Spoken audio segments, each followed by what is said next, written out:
The applause thundered through the college auditorium. Flashbulbs popped. My hands were trembling as I approached the stage, not from nerves, but from the weight of everything it took to get there. 5 years of night shifts, community college, credits, ramen for dinner, and scholarships I clawed my way into.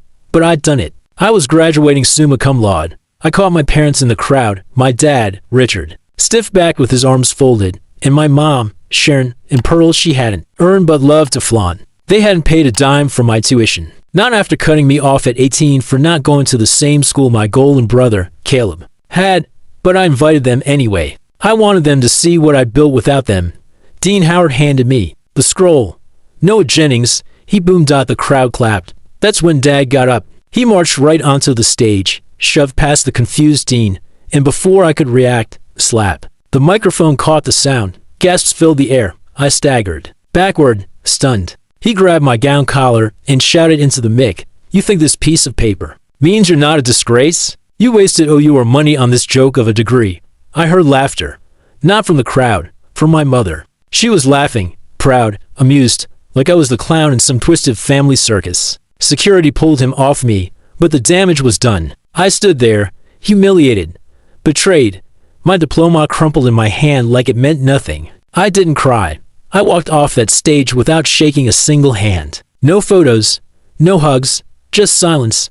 That night, I checked into a motel and stared at the ceiling. My phone buzzed with messages, friends, classmates, even Caleb, who wrote, "Dad had too many beers. Don't take it personal." But it wasn't the beer. It was years of resentment, of control, of being told I was lesser because I didn't kiss up to their rules. That night, I decided something. If they saw me as a waste, I'd show them what their waste could really do. Because what they didn't know was that I'd already accepted a job offer from a Fortune 100 company. 6 figures, executive track, and I had been quietly managing their old retirement account, which they'd foolishly put in my name during tax season years ago, trusting I'd take care of it. Oh, I would.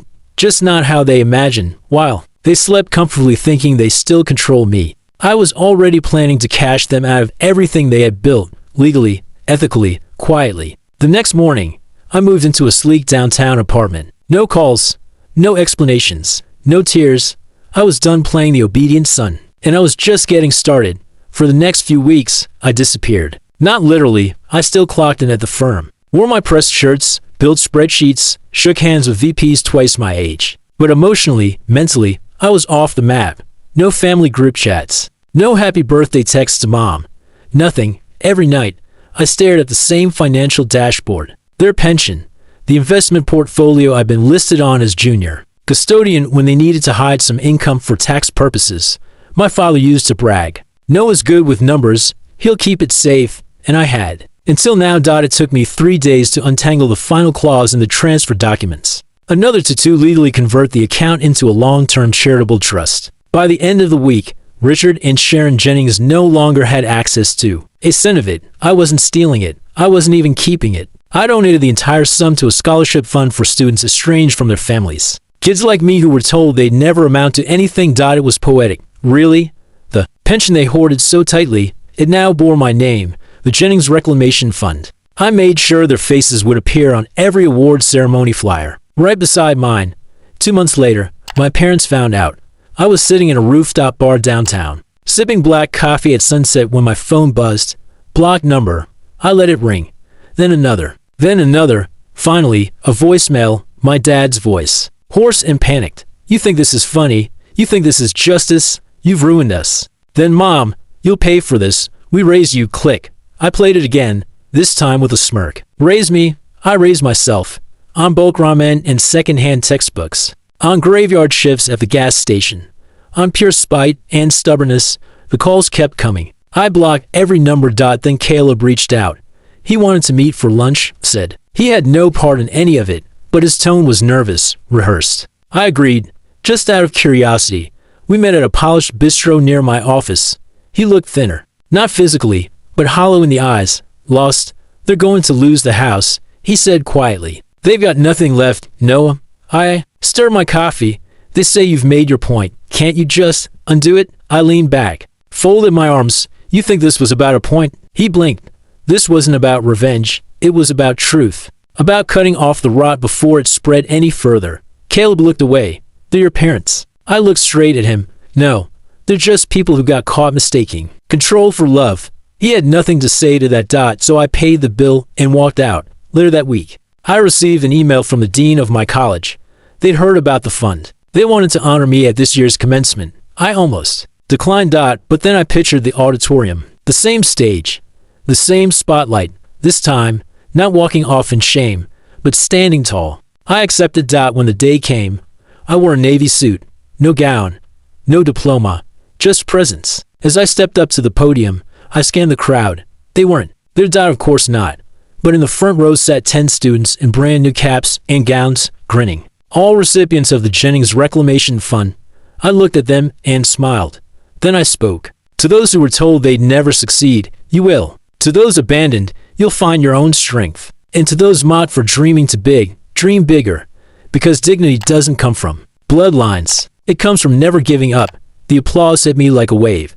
But this time, I didn't flinch. I stood in it, ironed it, and I knew, wherever my parents were, they were watching. But not from a place of pride, from the silence of everything they lost and everything I became without them. 3 months after that speech, I got a letter in the mail. Not an email, not a text, a real envelope, handwritten, from Sharon. The handwriting was still perfect. She used to win awards for penmanship in school. She'd always say, "Presentation is everything, Noah." The letter began, "Dear Sonif, I can still call you that. What you did was cruel. You embarrassed us, humiliated us. We raised you. We sheltered you. We don't know who you've become. But the Noah we knew would have never turned his back on family. We're living in a one-bedroom rental now. Your father is sick. He won't say it, but he is. I know you've moved on. But I thought you'd want to know. Mom, no apology, no ownership. Just veiled guilt, emotional bait." I folded it carefully and slid it into a drawer I never opened again. I didn't reply, because they weren't the only ones who lost something that day. I lost too, a piece of innocence, a part of myself that had clung to hope for far too long. But the world kept turning. I kept climbing. Within a year, I was promoted to regional director. I moved from that sleek apartment into a townhouse with floor-to-ceiling windows and a library I actually used. And one day, during a company-wide innovation summit, I stood on another stage, not as a victim of humiliation, but as a keynote speaker. And that's where the final twist began. A woman approached me. After my talk, mid-40s, gray streaks in her hair, sharp eyes. She introduced herself as Valerie Mendez, founder of a rising nonprofit that helped fund transitional housing for families estranged from their children. She said she'd been following my story, the scholarship fund, the commencement speech. She wanted to collaborate. We met for coffee. Then again, and again. At first, it was about business. Then it was about books. Then it was about childhood trauma and the ache of betrayal and what it means to rebuild not just wealth, but identity. 3 months later, I married her. No tuxedo, no ballroom, just us and two witnesses on a hillside. And in her vows, she said something I'll never forget. You didn't just escape a cage. You melted it down and built a bridge. Years passed. Then one winter morning, I was walking my daughter, our daughter, to preschool when I saw a man sitting outside the corner store. Ragged coat, coughing. Then it was my father. He didn't see me. Or maybe he did and couldn't bring himself to react. For a moment, I froze. My daughter tugged my hand. "Daddy, who's that man?" I looked down at her. "Someone I used to know," I said. "Someone who taught me how not to be." We walked on. I didn't look back, because I didn't need to. The revenge had never been about making them suffer. It had always been about showing myself, and everyone watching, that I could rise, without dragging them down. That dignity, once reclaimed, is louder than any slap, and quieter than any apology that never comes. Later that night, I sat by the window while my daughter napped on my chest. Snow tapped against the glass, the kind of still silence that makes you hear your own heartbeat. I thought about writing him a letter, just one. Something like, "You hit me on the proudest day of my life. You laughed when I cried in silence. You called me a leech when I was the only one paying your mortgage. But here's what I've learned. Dad, the sons you mock are the ones who learn how to build empires." But I never wrote it, because men like him don't read. They react, and I had nothing left to give him. Not rage, not validation, not even acknowledgement. A month later, I got a call from a lawyer. Not mine, theirs. Apparently, Sharon had suffered a stroke, mild, but enough to worry them. They were trying to amend their will, something about guardianship. Desperation masked as paperwork. I declined to sign anything. Instead, I forwarded them to a firm that specialized in elder care fraud, anonymously. Then I hung up. Because what I built, the career, the family, the name, wasn't for them to stain with their drama anymore. One weekend, I took my wife and daughter to the campus I'd graduated from. The auditorium was still there. But on the side lawn, they planted a tree with a plaque in honor of resilience for those who rise without applause. It wasn't about me, but it felt like it was. As my daughter ran circles around it, I looked up into the sky. And for the first time in years, I wasn't angry. I wasn't broken. I was free. And they, my parents, their arrogance, their generational cruelty, they were nothing more than a warning sign in my rearview mirror. I had taken their ashes and forged something living, and in my daughter's laughter, I heard every part of me they tried to silence, still singing, still rising, still mine.